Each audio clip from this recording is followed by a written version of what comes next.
All right, we're rolling, and guess what this is?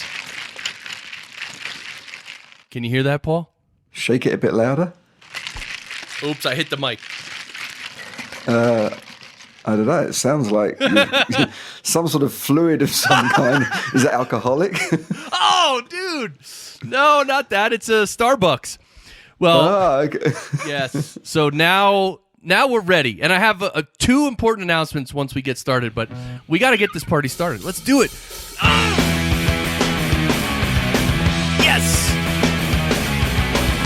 Uh-huh. Yeah, baby. We're back on the Podcast Engineering Show. I'm Chris Curran. I produce podcasts for all kinds of mid to large companies like AAPD, E+, Forbes, Dun & Bradstreet. And every week on this show, we bring you podcast production techniques on a silver platter. Really, we just hand them over. We serve them to you on a silver platter. We talk shop with podcast producers, engineers, and other specialists. And I have a background in audio engineering. And when I came over from the music business into podcasting, I realized that a lot of people in the world of podcasting do not have strong audio engineering fundamentals. So that's what this show is about. We talk about, obviously the newest gear and all that stuff, but we also talk about the fundamentals. We also talk about a lot of advanced stuff. This is a very technical show in terms of, microphones and audio gear and software. We don't talk about marketing. We don't talk about listeners. We don't talk about audience. It's all about the podcast production. And the best thing is if you implement the best of what you hear on this show, your podcast will sound a lot better and you'll spend less time producing them. Right, Barry?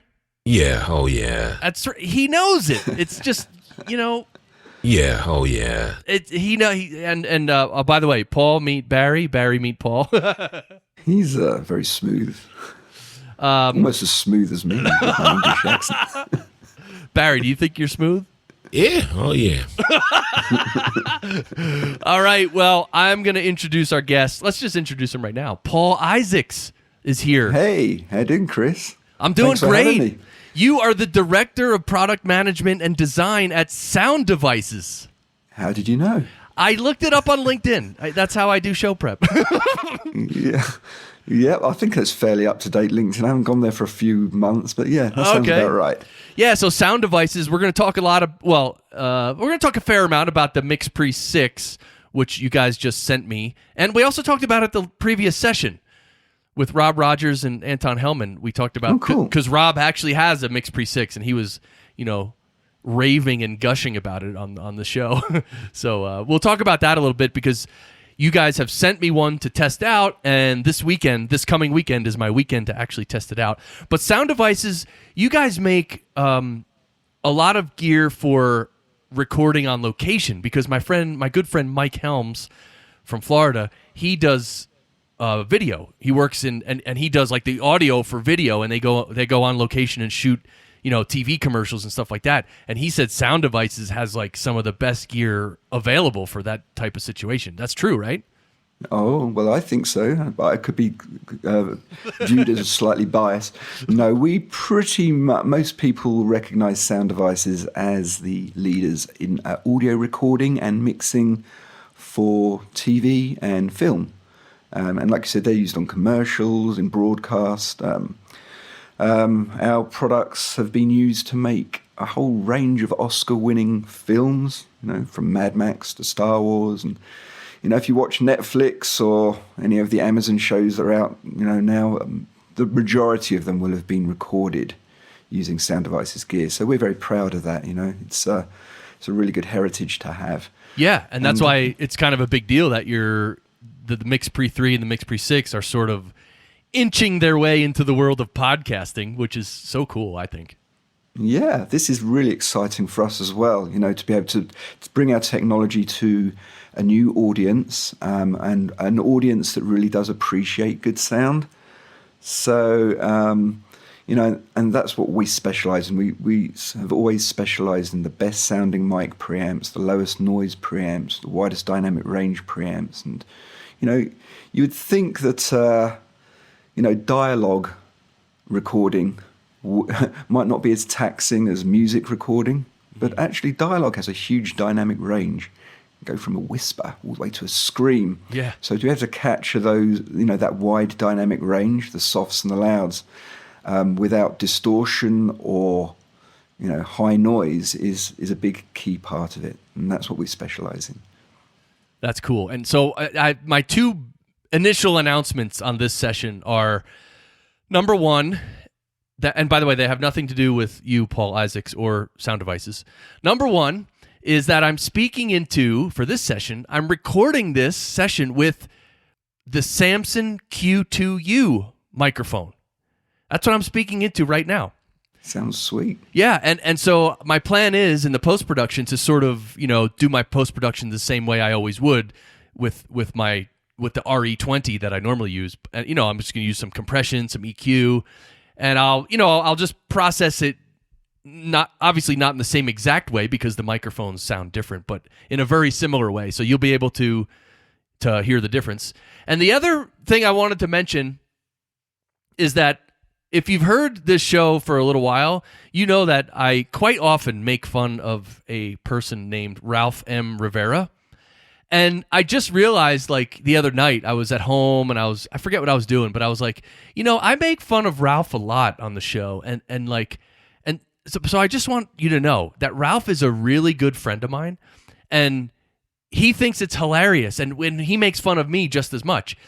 But I realized that on this show, a lot of times I'll make fun of Ralph, and I might come off like I'm being mean and stuff, because I don't actually really mention every time that he's one of my good friends. So I just wanted to state for the record, Ralph M. Rivera is one of my really good friends, and he really finds it. We make fun of each other back and forth. So don't listen to me making fun of Ralph and think I'm like some sort of a mean individual, because I'm not. Right, Paul? I won't think any less of you. Don't worry. So you sort of have this sadomasochistic relationship. Do you? That's right. So you know what? Let's do it. So actually, Barry, of course, Barry's here with me. He's the maintenance guy in my old building. He sits here and he chimes in from time to time. Barry, you just saw the newest photograph of Ralph M. Rivera on the internet, and what did it look like to you? Something from out of ancient times. Big mouth. Lot of teeth. See, that's what I do, Paul. This is fun. So Paul, you are in Wisconsin. Yeah, born and bred. Can you tell? Yeah, that's a Wisconsin accent, right?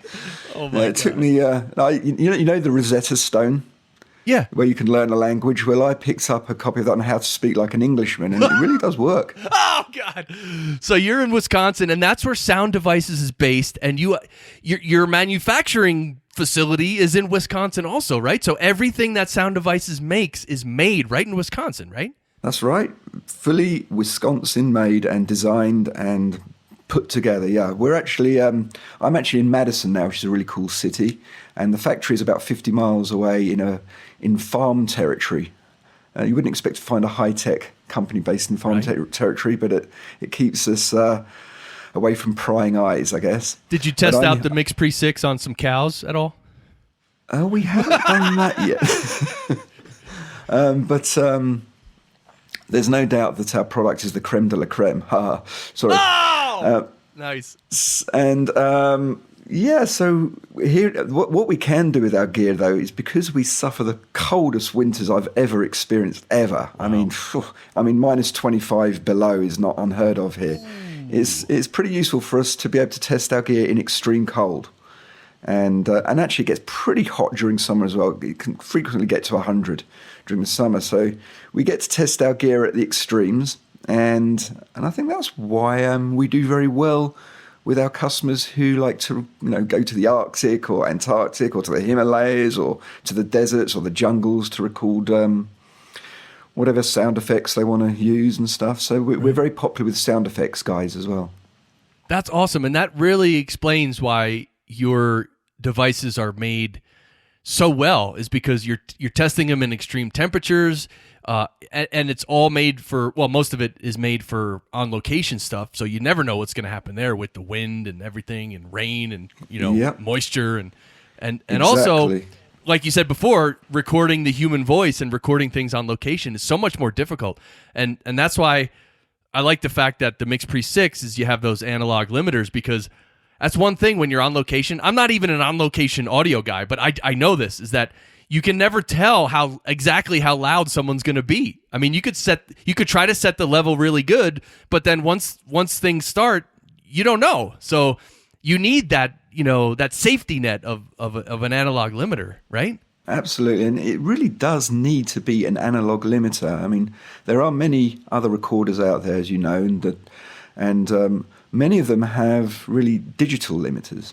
But the problem with a digital limiter is that the damage has already been done. If you are overdriving your analog input stage, and you've saturated the power rails, and you've exceeded the dynamic range of your analog input stage, a digital limiter is going to do nothing to clear that up because the damage is already done. So you actually have to limit in the analog domain before you encode using your analog to digital converter to digital.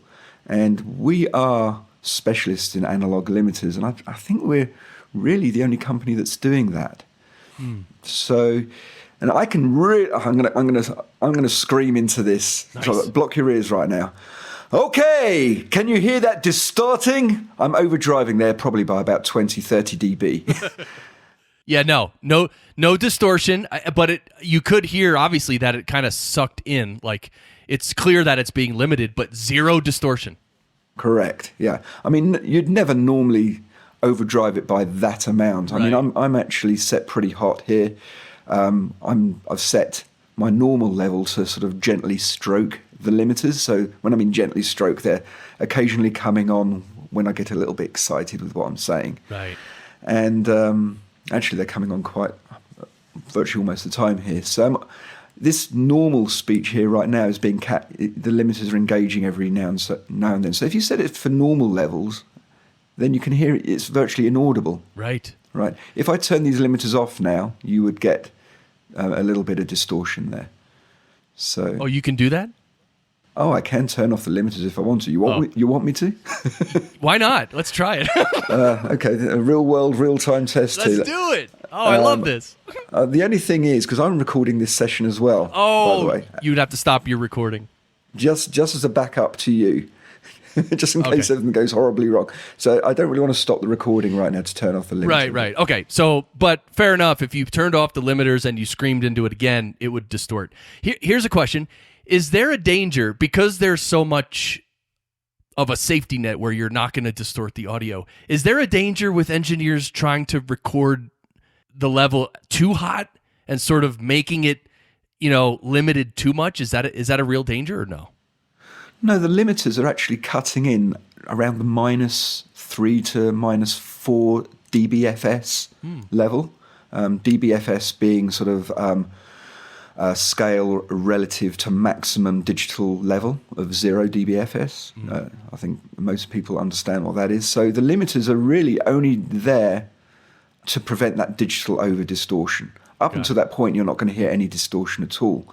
So typically, most engineers would set like nominal level, average level to be around like the -20 mark. And with a view to catching slight peaks at maybe about -12, -8 dB. And then anything a little bit more excessive than that, the limiters would catch. Got it. Does that answer your question? Yeah. Yeah, what I was thinking is, like, for me personally, as a guy who always wants to record at the highest level possible without distortion, I'm wondering if once I start playing around with the Mix Pre 6, if I'm just going to keep turning up the gain and be like, oh, it's not distorting, turn it up a little more. Well, your question is a good question, actually, because with the Mix Pre 6, because of the huge dynamic range of the analog input stage and the super high quality 32-bit analog to digital converters, and the extremely low noise floor of our mic preamps, you can quite happily record at a much, much lower level than you normally would do. Oh. And so you could, if you wanted, record at 40 dBs less than the maximum. Right. And peak to that level, Right. record at that level, and then in post, normalize that, bring that up. And you are not going to hear any amplification of noise because the noise floor was so low anyway. Yeah. And so that is the real benefit of the Mix Pre, is that we wanted to design it in such a way that it would appeal to novices, audio novices, as well as pros. So for the audio novice who doesn't have that much experience with optimizing their gain settings and such forth, we're basically saying just turn the knob until you see some activity of any kind on the meter, and then just record. Set your limiters on, and the limiters will handle the super loud noises and prevent distortion, and the super low noise mic preamps will prevent any noise from being noticeable in your recordings, even if you normalize, and normalize being the process of bringing up your loudest peak as close to maximum as you can. Right. And we've had, many users compliment on us on that with the Mix Pre 6. And so we really do believe that we've achieved this solution for novices. But pros will still love it too. If you want to crank your gain and experiment, by all means go ahead. But I really would recommend trying to sort of set the gain low and see and try and normalize it. Tell me what you think. I'll be very curious to hear.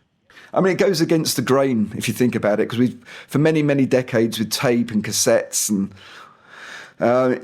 we've always been told, get the signal as high as you can before distortion sets in, Right. And that's the way we've all been brought up. Get it as high as you can. But providing you're using a low noise microphone, that in conjunction with the Mix Pre, you're going to get really excellent results, almost no matter where you put that gain control. Yeah, I really like that. So on the high end, you're protecting against distortion. On the low end, the noise is just not there. That's just awesome.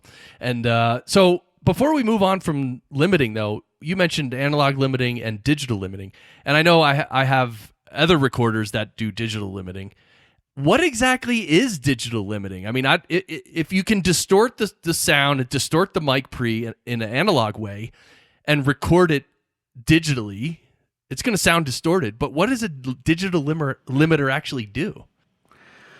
Well, a digital limiter is aiming to do pretty much the same thing. It's trying to prevent usually the summing or mixing of signals coming together, because when you add or sum or mix signals together, the overall level increases, right? So a digital mixer and a digital signal pass will again have a maximum internal level that it can encode to, and often digital mixers will have a 32-bit or even 48 or sometimes even 64-bit internal mixer. But the more things you add together, you run the risk of saturating the number of bits. Once all your internal bits have gone to effectively one, right, where do you go beyond that? So a digital limiter is really looking to prevent exceeding all ones, because once that happens, you get horrible artifacts. Got it. So yeah, that's what that's for. Yeah, and that's right, and that explains why you can record at 0 dB with a clean signal, or record at 0 dB with the distorted signal. And digitally speaking, the digital information doesn't care whether it's distorted or not. It's going to digitize whatever signal you give it. Yeah, it doesn't know. It doesn't know whether that signal is distorted. It just sees a bunch of numbers. Right.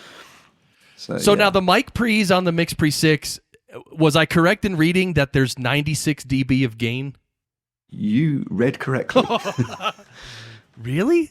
Yeah, so you've got to be careful with this device because there's also a lot of headphone gain. So if you wanted to, you could quite easily blow your eardrums out.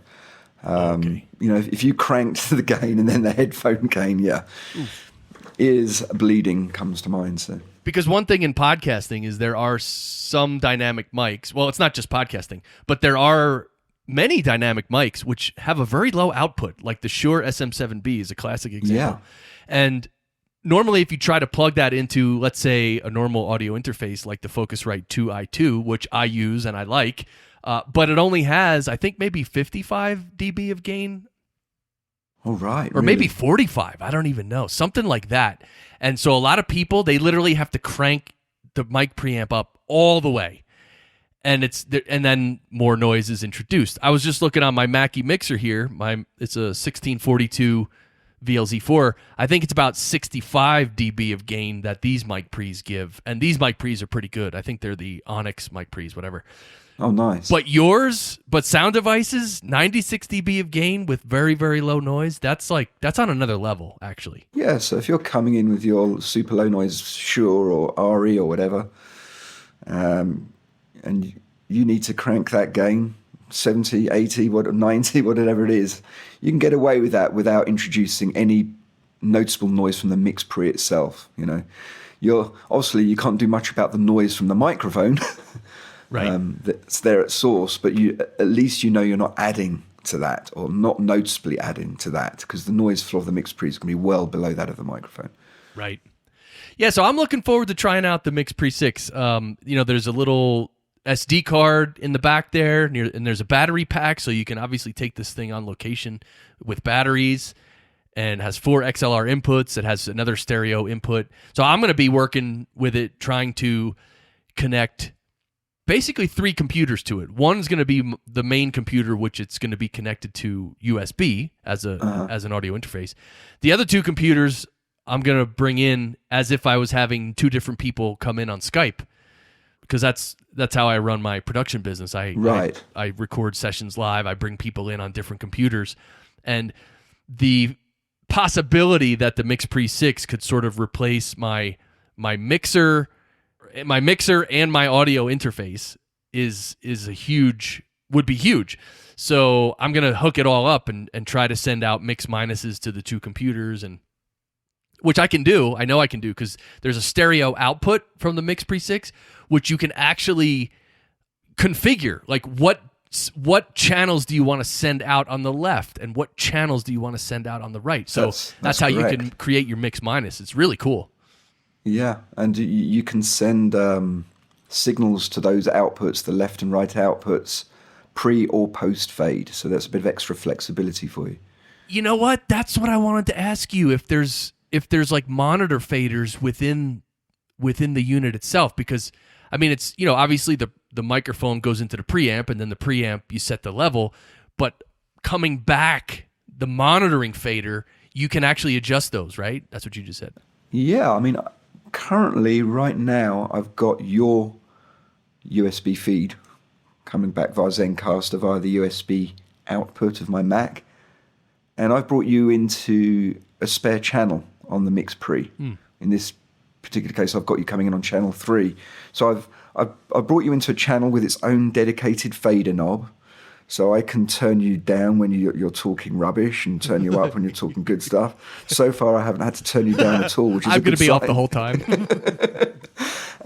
And I'm able to sort of bring you and sort of create my own local mix of myself and you and whomever else might be involved in a larger sort of discussion group, right. and monitor that in my headphones. Now, I've got flexibility not just with the physical left-right mix output connector. There's an unbalanced 3.5mm output, right. But I've also got my own. I can set up my own headphone monitor mix independent from that.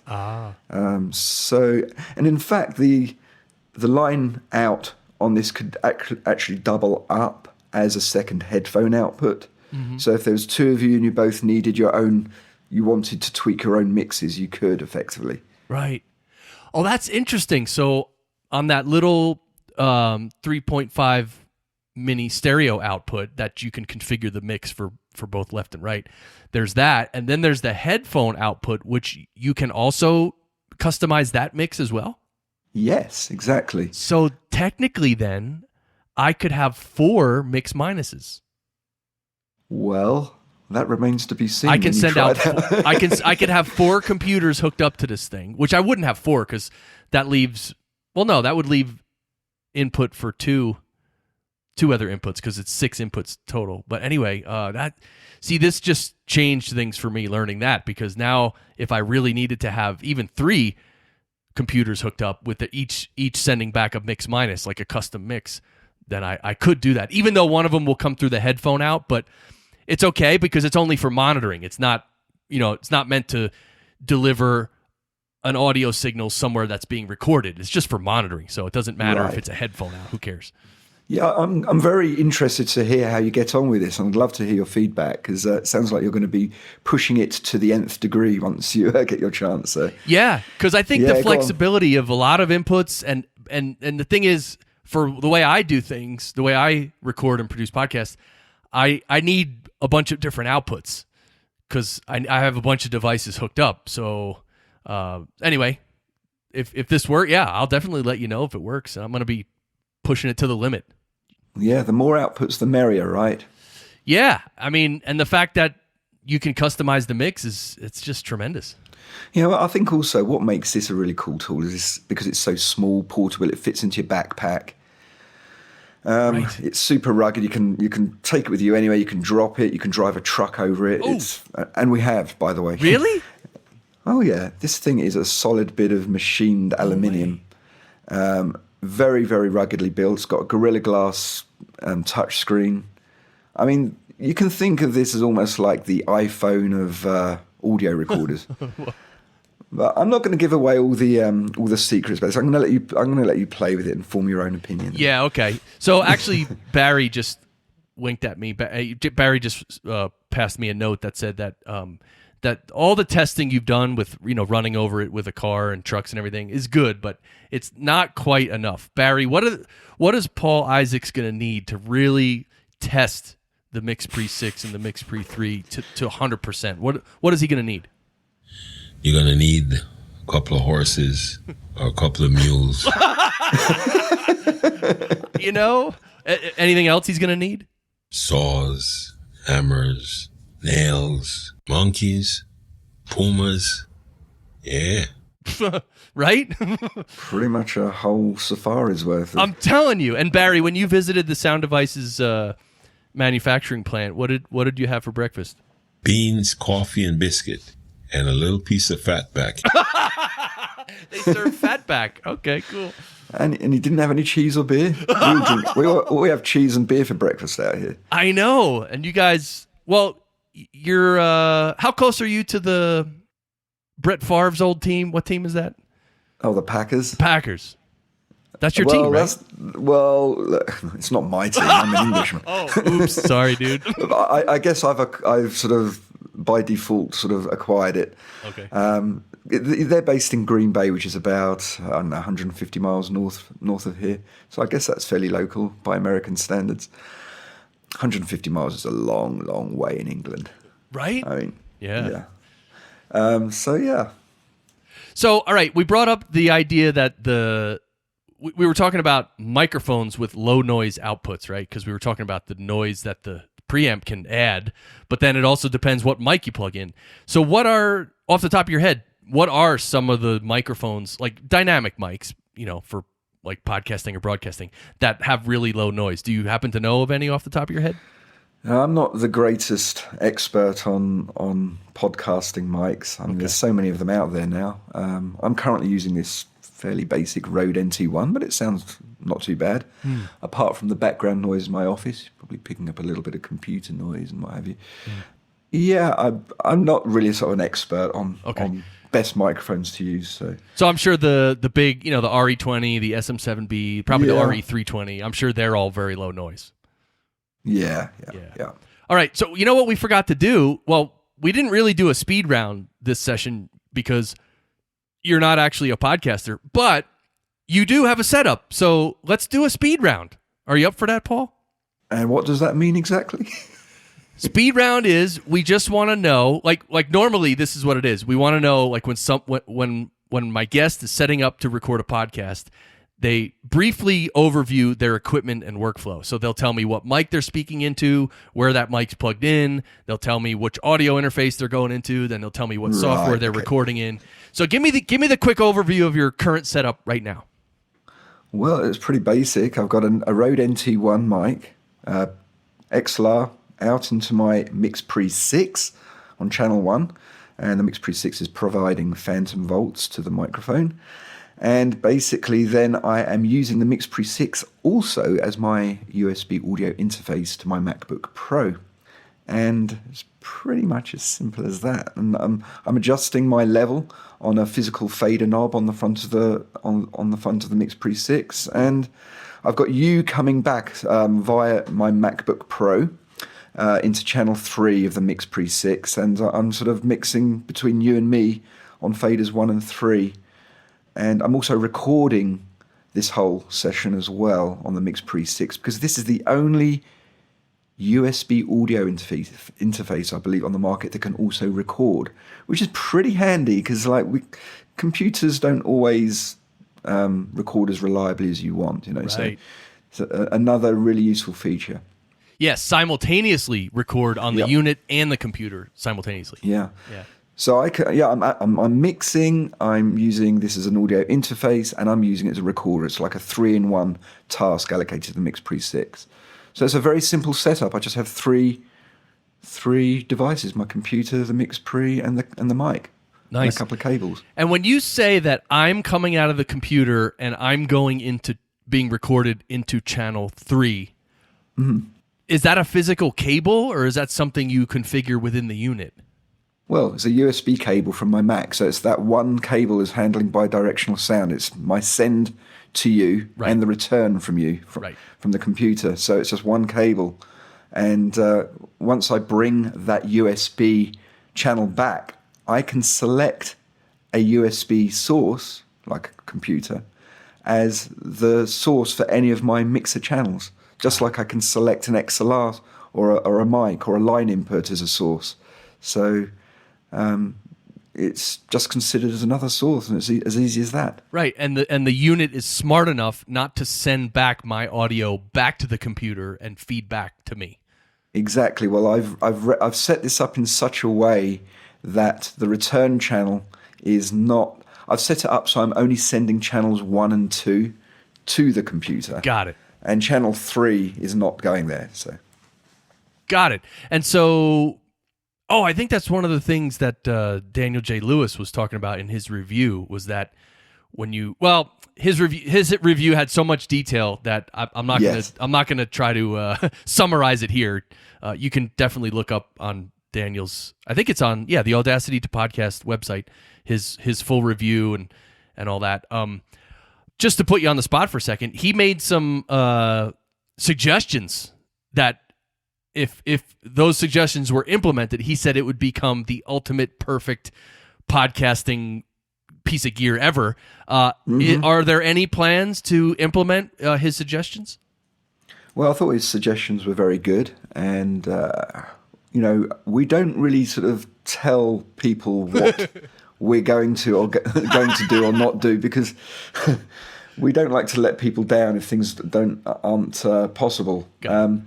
Having said that, we do listen, and you can just check the history on any of our products and see the vast numbers of firmware updates and features added after the fact. And that's all down to user feedback. It's the only way we make our products better here, by listening to real-world users. So we've heard him, and it's definitely something we're evaluating and considering. I mean, I think two of the things he was asking for was a USB output routing matrix where he could choose what signals could be routed over a particular USB stream. Right.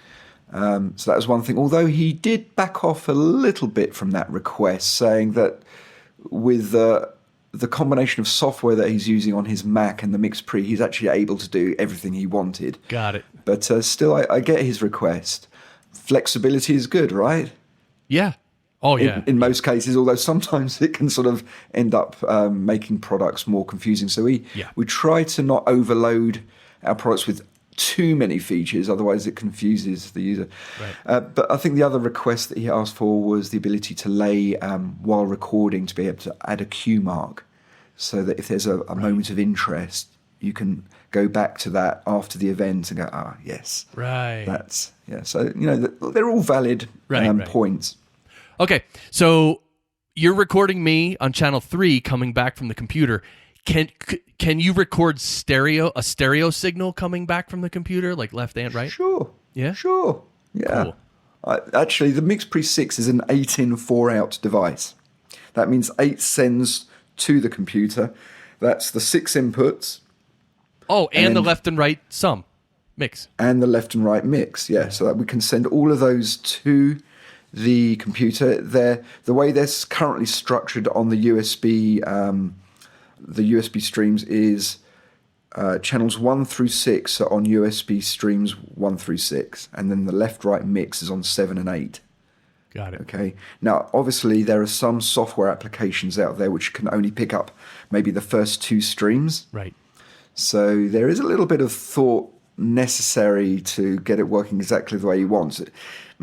That become maybe a bit more of an issue with more complex setups, I believe. Right. And in which case you might be using software that has a bit more flexibility.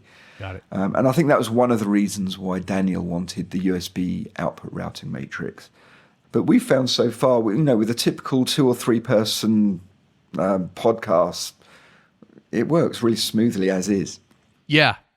Yeah, certainly. And that balance between, optionality and features and bells and whistles versus simplicity and, classiness, if you will, that's definitely a balance that you have to walk. Yeah. I mean, I'm one of the key designers of the way these products works. I've always been a user interface designer and designed many of the user interfaces for Sound Devices products. And if I'm confronted with a new bit of gear, I consider myself to be a bit dumb. I just want to be able to operate that product without having to exert my mind, because usually I'm in a creative mode at that time, and I don't want to get bogged down by the tech. So I like to be able to pick up things really quick, and I try to design the user interfaces on these products such that they can be learned, and so they're very intuitive, and a user doesn't necessarily have to go to the user guide to work out what's going on. Yeah, simplicity is my ultimate aim, and it's getting the balance between simplicity and useful feature set, and that's the big challenges as a designer. On the question of USB, we've spoken about USB sends. There's 8 of them. Right. There's 4 that we can take back from the computer as well. So that you could have 2 coming back, which could be like a music mix, and then the other 2 could be remote contributors, on USB 1 and 2. And you can bring any of those 4 USB returns from the computer, again, onto any of those 6 channels on the Mix Pre 6. So how would I route that in the computer? Like let's say I have Zencaster up and I have a guest on Zencaster, but then I have like Windows Media Player playing some music, and I can route that music to its own 2 tracks or something?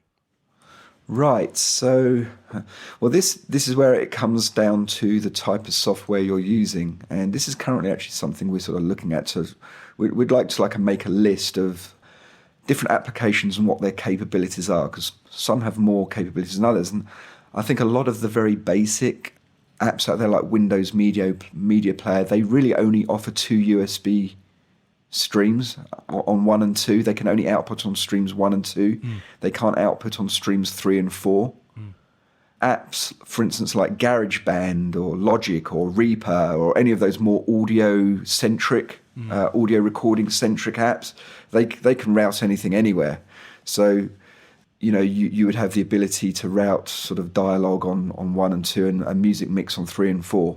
Got it. But I know there are more flexible apps which are more specific to podcasting applications. I just can't rattle them off my head right now. Actually, I think Daniel is a good source of that information. Right, yeah. So, yeah, those routing apps, especially on a Mac, it's apparently much easier. They have some routing apps that work really well. On a PC, yeah. Apparently there are some for PCs, or at least one good one, but I forget what it's called, and I've never tried to use it because PCs are so touchy. Like, if you change something, it's like you never know what can just be changed. You'll change 1 or 2 settings and then everything will be different, and then you'll have to spend 4 hours hunting through settings to figure out what happened, and it's like, that's annoying. Yeah, and then you have the whole ASIO thing, for low latency and multi-channel audio. Right. You require an ASIO driver, which we do provide of course. Okay. It's on our website, so we have that specific ASIO driver. But yeah, as I mentioned, it's something that we do plan on evaluating different apps out there. And, maybe we can come out with a list and put that on our website of apps and their different capabilities.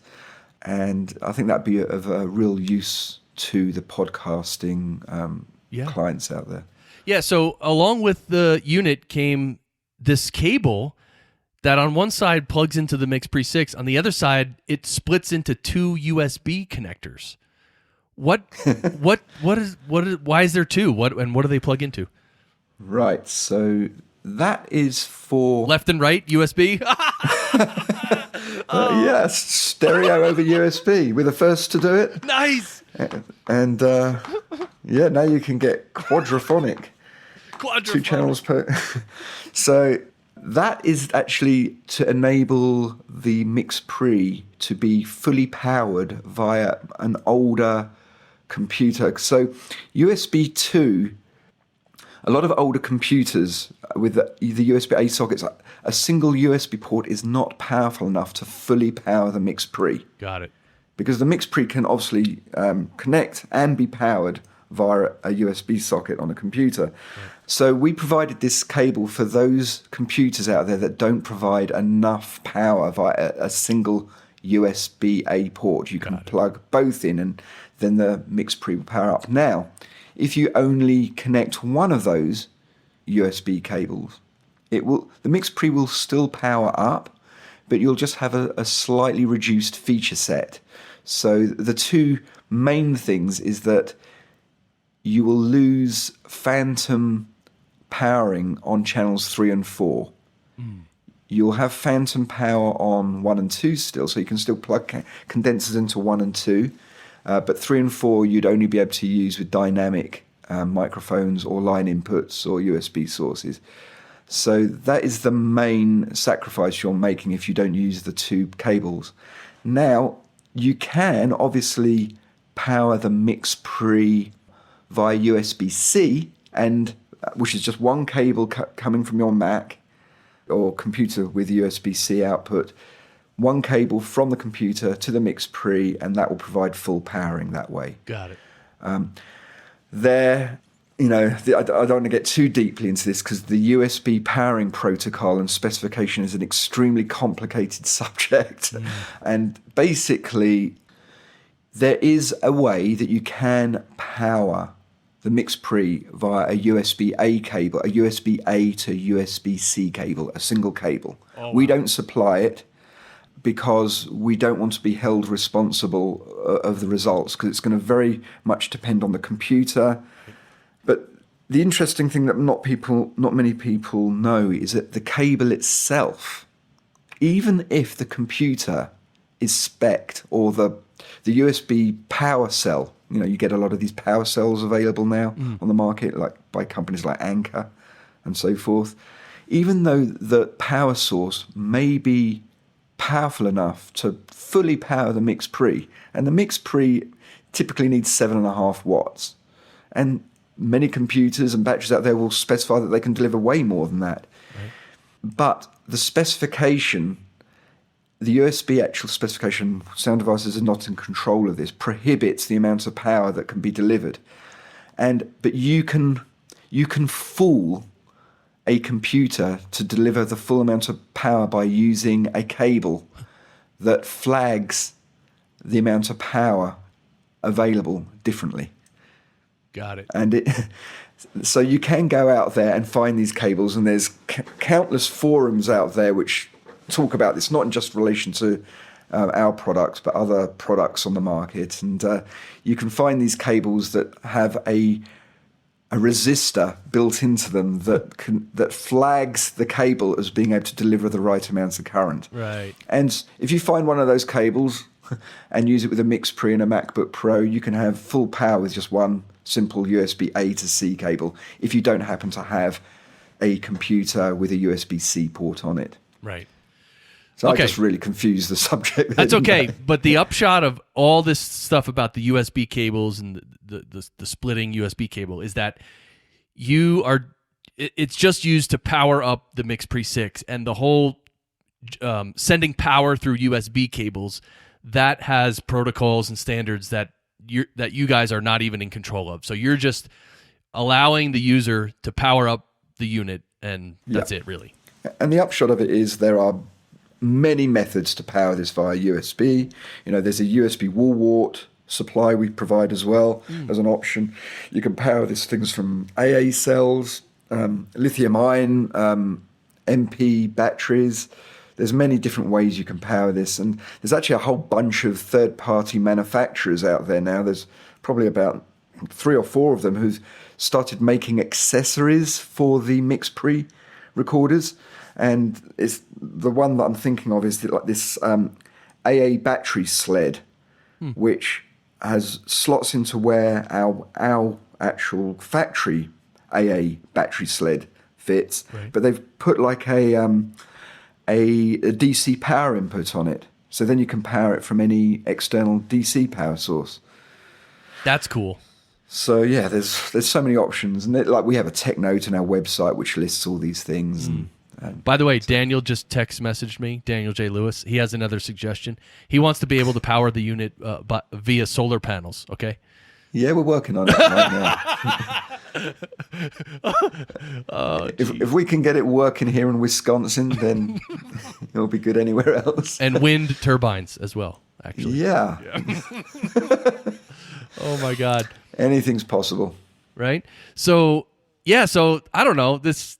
Not that this was a big infomercial for the MixPre 6, but I'm just, I want to know how it works. And this is clearly a unit that is, well, it's not really disrupting, the world of podcasting yet, because it's so new. But, as we learn about it, and as more podcasters and producers learn about it, they're going to realize how powerful it is. So I'm psyched to try it out.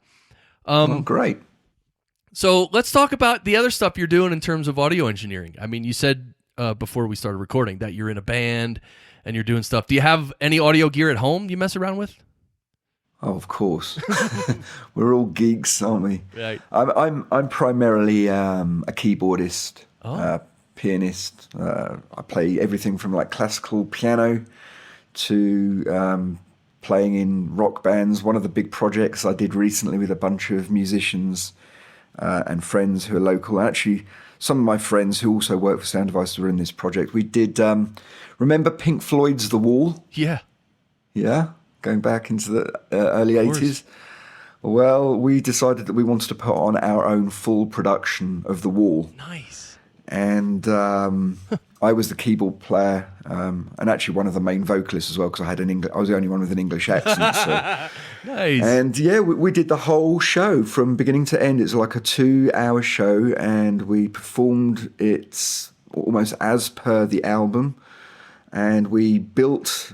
I don't know. Have you ever seen Pink Floyd's The Wall being performed by Pink Floyd themselves or Roger Waters? I've seen clips, and I know as the show goes on, they're building a wall, right? Oh yeah, it's absolutely crazy. I mean, no holds barred. In fact, we were inspired to do this.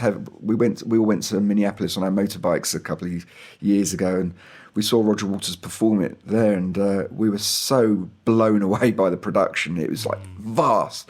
And at the end of it, we thought, hey, should we have a go at doing this? And sort of laughed insanely for about a few seconds, and thought, hold on a sec, why not? We've got the sort of tech expertise to pull this together. We also happen to know a whole bunch of lighting engineers, videographers, great musicians. Maybe we can get a team of people together to make this happen.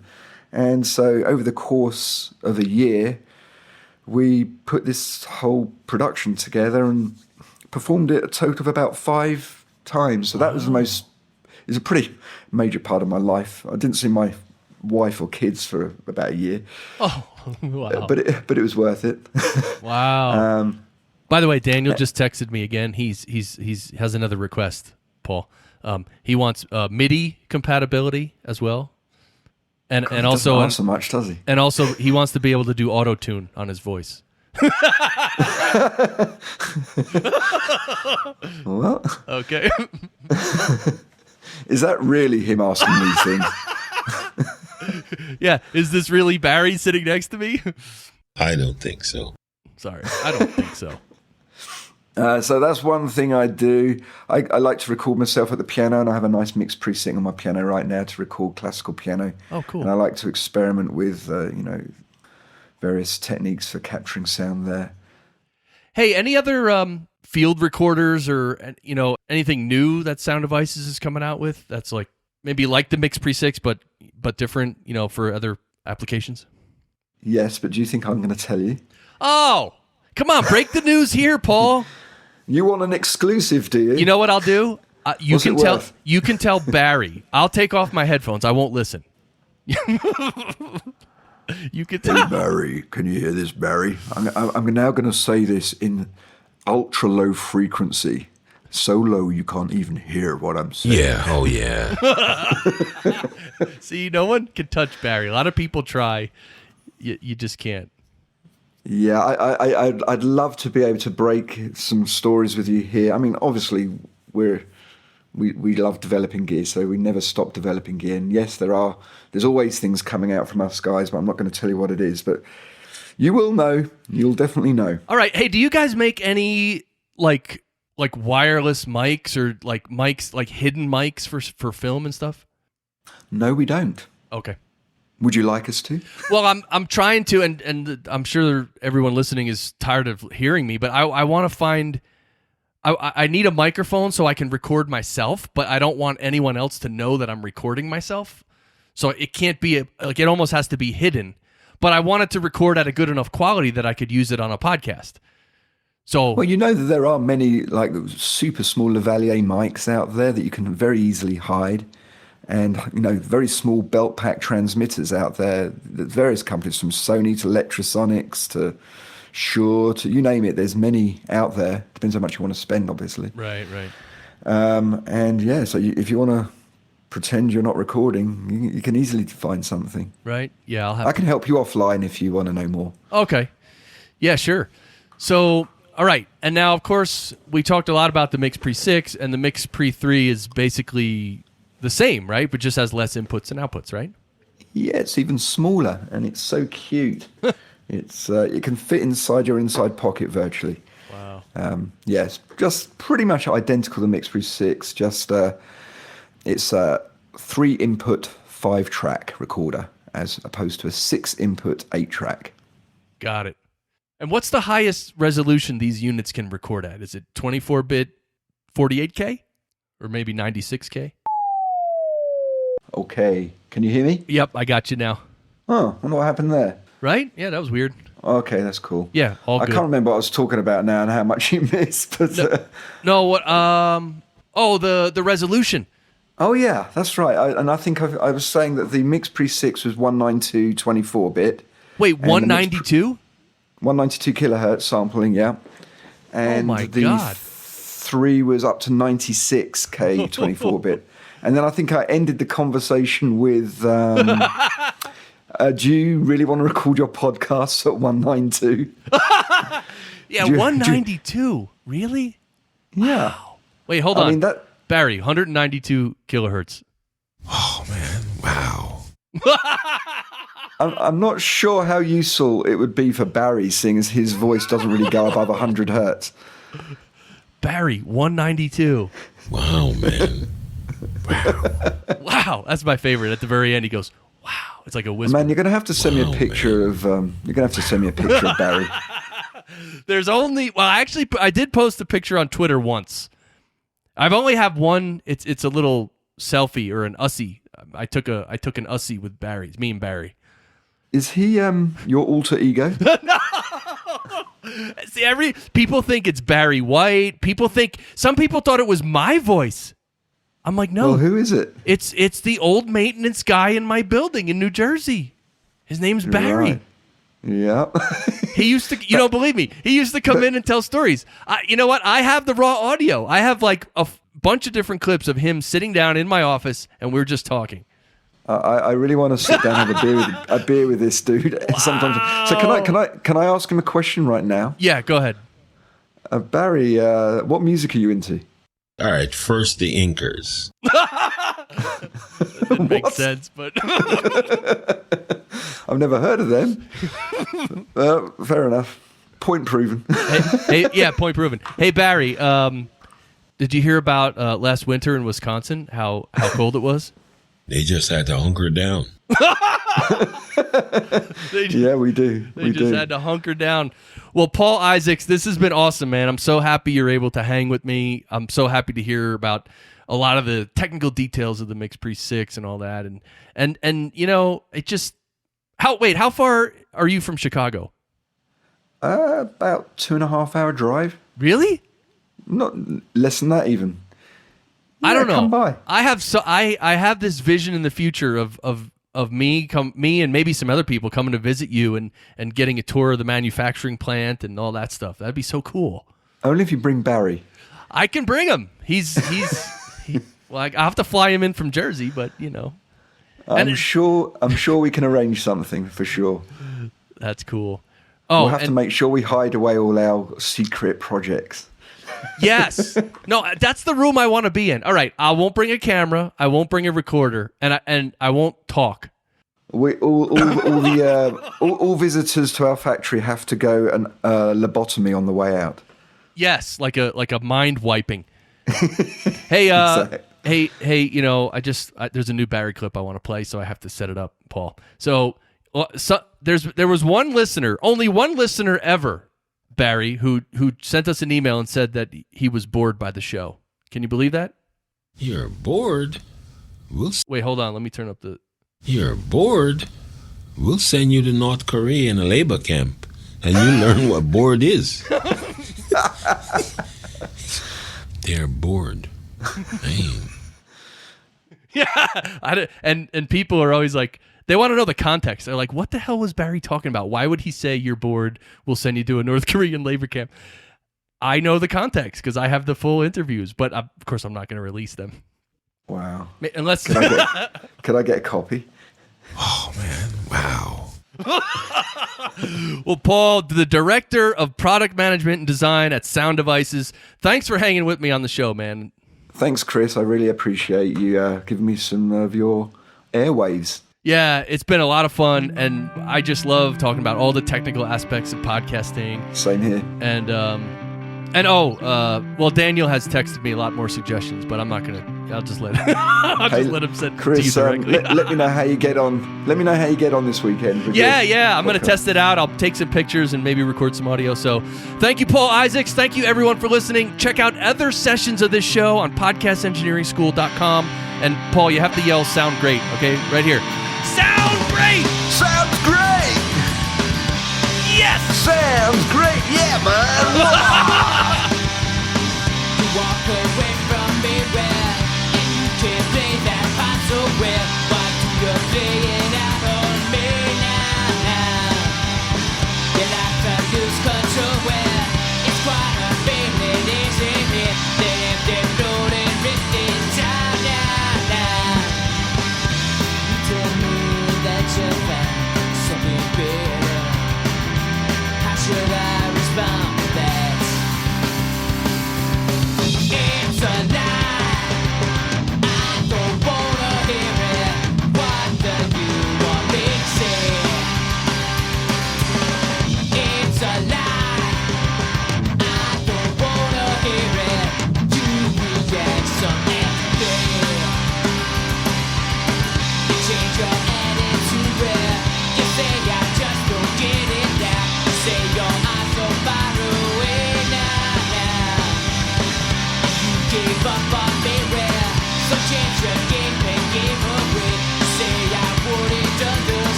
you found something better.